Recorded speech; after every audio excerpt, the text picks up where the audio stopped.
We have a little good news. It appears that President Joe Biden has been promising to expand something called the child tax credit. So now that's, hey, look, I'm going to explain why this is actually decent.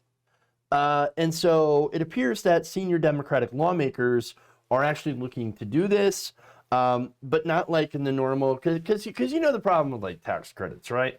So you get the tax credit, you got to wait for the end of the year, and then you can refund it, and then it takes away from from how much taxes you owe at the end of the year. So it's kind of like useless, kind of like worthless.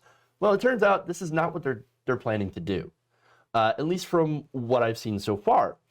It actually appears that they will be distributing this tax credit through direct stimulus checks to families. Well, now that's actually really interesting. So now this is according to officials that have spoken the condition of anonymity in order to share knowledge of this internal discussion, which, by the way, is only a discussion at this point. Nothing is set in stone. So there is still a possibility for Democrats to go back to the normal, crappy tax credit version. But so far, this seems to be picking up some steam inside the Democratic Party, so that's good.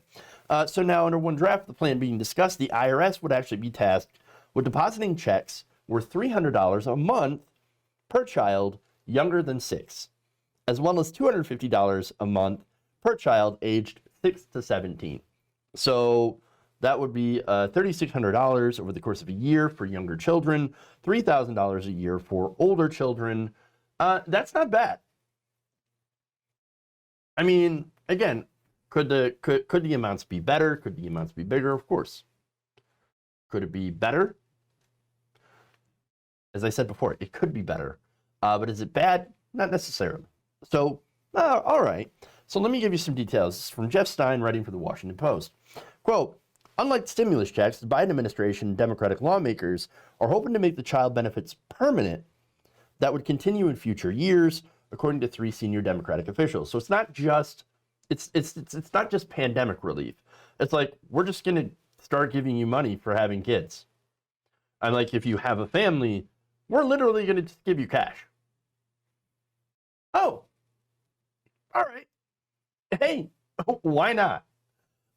Fine. That sounds great, actually. Now, the current proposal only calls for the expanded benefit to be enacted for a year, after which Democrats hope the political pressure will force Congress to extend them. I'm not sure how viable that is of a strategy, but at least it's not like, oh, we're going to do it after 4 years, and then we're going to allow them. No, just do it now, and then maybe it will catch on. Maybe it will become a popular program. I don't see why it wouldn't be, because it will help, millions of families. And so, hey, this actually, again, sounds like it'd be pretty decent. But of course, there's caveats as well. Now, the benefit would be phased out for affluent Americans. So means testing, because of course, Democrats and means testing go together. They're basically a pair. Whenever there's a program put forward by Democrats, there's always means testing. And so it's not going to be universal, which means, of course, with it are going to come the problems with a universal program, a targeted program, which makes it easier to shut down. And so, that's always a problem, right? So now the precise income level is also not determined yet. But that said, I'm in favor of good things. I'm against bad things. And so, hey, this seems like a decent thing. Now, how much would it cost? About $120 billion a year. So now the Post frames it as being a costly program. I don't really think it's that costly, especially considering how much rich people have actually made during the pandemic. In fact, there was a recent analysis by the Americans for Tax Fairness in the Institute for Policy Studies. So they looked at Forbes data to determine the nation's 660 billionaires, and they found that those billionaires actually made a collective $1.1 trillion just over the past 10 months. Now, as a result, they could not only fully fund the $1,400 in direct checks to regular people, right, as well as the $400 a week supplement for unemployment benefits, but also the analysis says that the $1.1 trillion gain in wealth could actually pay out $3,400 stimulus check for every one of the roughly 331 million people in the United States, or more than 13 grand for a family of four. So they made billions and billions of dollars, and that money, actually $1 trillion, that money could go and pay for this, as well as pay for $3,000 a month stimulus checks. So, or I'm sorry, not a month, but over $3,000 stimulus checks. Awesome. Great. So now the report names a number of tech CEOs, for example, Jeff Bezos, Elon Musk, Mark Zuckerberg, and how much money they got. And, it also says that these billionaires could easily pay for this and still be fabulously wealthy. It also points out how most regular people have struggled. In fact, 1 in 5 renters and 1 in 10 homeowners reported being behind in their monthly housing payments in December. And of course, you have the pandemic that continues, and it's not going to be over for quite some time. So there's all that. And so as far as the cost, we could absolutely afford it. But now the framing is never that. We never see that kind of framing on cable news, unfortunately. They also never frame tax cuts for the rich, as well as increased military spending, as too costly. But hey, you get a program where you can actually give families money for the children that they have in order to help them avoid poverty. Well, I mean that's of course considered costly. Ooh, yes. Why is there no means testing for billionaires? That is an excellent question. And now, I spoke about child poverty. So how much of an impact will this have on child poverty? Turns out, huge. According to researchers at Columbia University, this could curb child poverty in the United States by more than 50%, about 54%. Now, if you have the option to spend $120 billion and wipe out half of all child poverty in this country, why would you not do it? What kind of monster, what kind of sociopath do you have to be to not support something like this? Well, I got the answer for you. You'd have to be a Republican. But here's the thing. We could have always done this. We've got the money, but we spend it wrong. We give billions of dollars in oil subsidies to the richest corporations on the planet. Again, we give massive tax cuts, $1.5 trillion. The Republicans in 2017 gave to the rich, of which, again, a vast majority of went to the top 1%. And so, yes, we could absolutely afford this. So why not? Why don't we not give the money to kids in need? And by the way, I'm glad that it's not in tax credits. It's a literal direct cash payment. That's good. Meaning that, Democrats might have actually learned that people like cash. Who knew? Right? In fact, under the plan, the IRS would send the payments automatically to American families, basically the same way they sent the $1,200 checks, as well as the $600 checks. The approach would not require taxpayers to wait till they file their taxes. Families would receive the monthly benefit, even if they owe the government more in taxes than the value of the credit, so they'd still get the money. So it's almost universal. It is so close. But hey, you know what? I'll take it. And of course, the reason that I argue for universal, because it's much more difficult to get rid of it if it's a benefit that everyone gets. That's one reason, of course, why Medicare for All would be the perfect way to do healthcare in America, universal program, as well as universal childcare. It's just much more difficult to lobby to get rid of when everybody benefits from it, and when everybody benefits from these programs. Well, these programs become incredibly popular, very entrenched. Why do you think we haven't got rid of Medicare yet? Despite Republicans trying for over 50 years to try to get rid of the Medicare program. It's got to be universal. Now, one senior Democratic aide involved in drafting legislation said this, quote, "This will have a more collective buy-in if a broader swath of the population directly receives this payment." I know, who would have known? Who would have known? Except all of us. Now, lawmakers are also exploring whether the Treasury can set up an online portal for parents to manage the dispersal, giving people an option. Okay, do you want the tax credit or do you want the direct payments? Your choice. Okay, whatever. Now, aides also cautioned, though, that it might take time for Treasury to set up the site that could handle the requests. Other Democrats do worry about how the IRS might not have the capacity to disperse the payments efficiently. And you know, I could see that. Republicans have done an excellent job at breaking down government. And so, yeah, I could see a situation where they're struggling to keep up. And that's something that we've got to do, right? Maybe, I don't know, the Biden administration should hire some people to maybe increase the size of government. I know, right? Now, Biden is expected to include the child benefit in the new stimulus proposal. So again, it's good. Do I want to see more? Of course, but it's good, and I'll take it. It's based. And here's the thing: I don't have kids, and I'm not going to benefit myself, right? But as a society, yes, we are going to benefit. Cutting child poverty in half, that's huge. Who would be against that? Oh, right, I answered that question earlier. Republicans. Republicans hate the idea. Now, some Republicans have said, well, we should increase the child tax credit a little bit, but this might be a little too much. Now, Richard Neal is, interestingly enough, involved in this.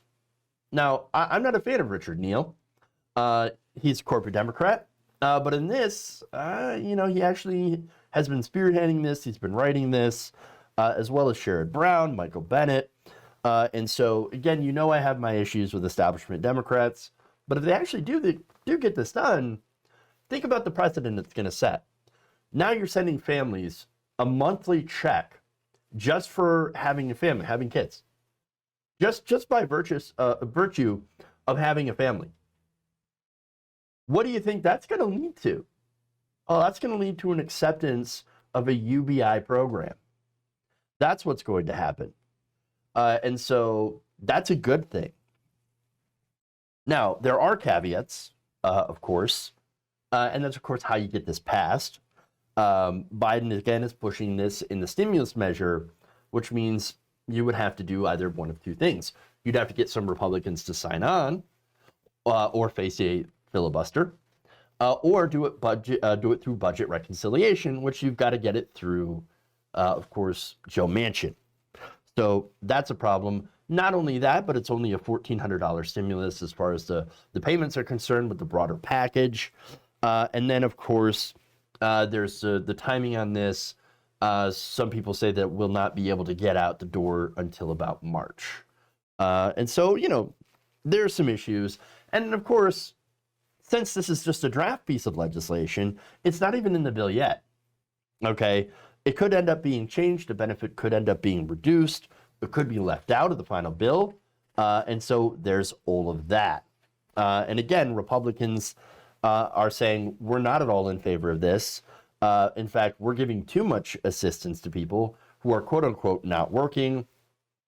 Really, you had no problem with that when you passed giant tax cuts for the rich who are also not working. And the Wall Street Journal editorial board has criticized this plans to expand the child tax credit, calling it a form of income redistribution, a special favor for some taxpayers that costs the Treasury a bundle. You could lift 5 million kids out of poverty today, and yet the ghouls over at the Wall Street Journal are like, no, we'd rather not. Thank you. No, we'd rather give tax cuts to the rich. So there's all that. All right. And so there are other potential ways of ruining it as well, like adding it to your tax liability, or would structure the monthly child benefit by deducting it from a family's existing tax liability, meaning that, of course, if you owe the IRS too much, or you would earn too much or owe the IRS too much to receive that check, because it must be used to offset the tax burden. And so there are those problems. Now, Matt Bruenig says that approach would be a quote-unquote train wreck. Bruenig also called for the payments to be made universal, as I keep arguing for these programs, because that makes sense. However, Democrats have called that a political non-starter, so there's that. So Bruenig is right. Also, a person named J.W. Mason, that's an economist at John Jay College, CUNY, says this: if all this does is reduce your tax liability, there's much lower visibility. People won't see it as the federal government doing something new to help build your family.